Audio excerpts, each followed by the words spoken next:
तर जय महाराष्ट्र मित्रांनो, तुम्हाला माहितीच आहे की आपली वेब सिरीज ज्याचे फक्त आता शेवटचे 2 एपिसोड राहिलेले आहेत आणि जवळपास संपण्यातच आलेली आहे. पण तितक्यात मस्त असा पाऊस पडलेला आहे.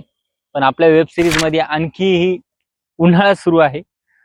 तर मित्रांनो, आजचा कालचा आणि परवाचा जे पाऊस पडला शेतकऱ्यासाठी नंबर 1 पाऊस होता आणि आज जे पाऊस पडला ते लय खतरनाक पाऊस पडला. चौकड पाणी जमा झाले.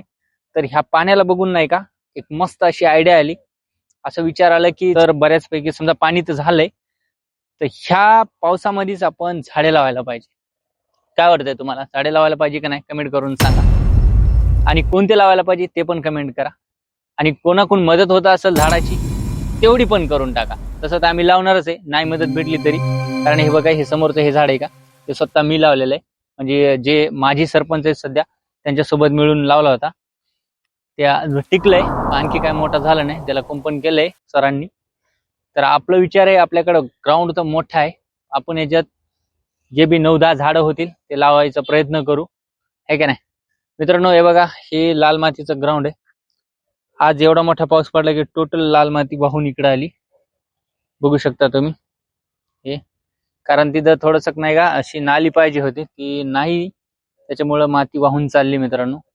ग्राउंडला मस्त होती ते ग्राउंड, पण आता जरा जरा माती जाऊ लागल्या नाही का, ते मुरुम खुल्लं पडायले. त्याचं पाऊस नंबर 1 झाला. तसं तर शेतकऱ्याचं समाधान झालंय मित्रांनो. वरच्या देवानं ऐकलंय शेतकऱ्याचं आणि पाऊस या ठिकाणी पडलेला आहे. शेतकरी भरपूर आनंदी आहे. पण असाच पाऊस पडला का टाइम टू टाइम पाऊस पडायला पाहिजे आणि शेतकऱ्याच्या मालाला भाव मिळाला पाहिजे, एवढीच अपेक्षा आणखी एक आहे. तर आजचा ब्लॉग भरपूर दिवसाबाद हे ब्लॉग शूट केलंय. कारण शेतकऱ्याची वेब सिरीज आहे, त्याच्यामध्ये भरपूर टाइम गेलाय, इकडे तिकडे फिरण्यात बी टाइम गेलाय आणि पावसाळा येऊन भिडलाय.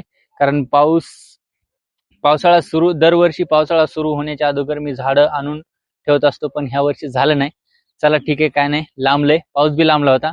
आपण झाडं आणायचा प्रयत्न करू 9-10 आणि लावण्याचाही प्रयत्न करू आणि त्याला जगवण्याचाही प्रयत्न करू. तर मित्रांनो, जे समोरचं जे सूर्य दिसायला ना तुम्हाला ते बुडतानी, ते ना कधीच विसरत नाही. इकून बुडणं आणि सकाळी इकून उगवणं. पण मित्रांनो, तुम्ही एक गोष्ट विसरता राहा, आपल्या चॅनलला सबस्क्राईब करायचं. तेवढं सबस्क्राईब बी करायचं, कारण आमचे नवीन नवीन व्हिडिओ तुमच्यापर्यंत येत जातील. आणि तुमच्या मित्रालाही करायला लावा, त्याला हे व्हिडिओ शेअर करा, कमेंट करा, लाईक पण करा आमच्या व्हिडिओला. व्हिडिओ कसे वाटतात ते पण सांगत. चला भेटू अशा एखाद्या नेक्स्ट व्लॉग मध्ये. आजच्यासाठी एवढं. जय हिंद, जय भारत.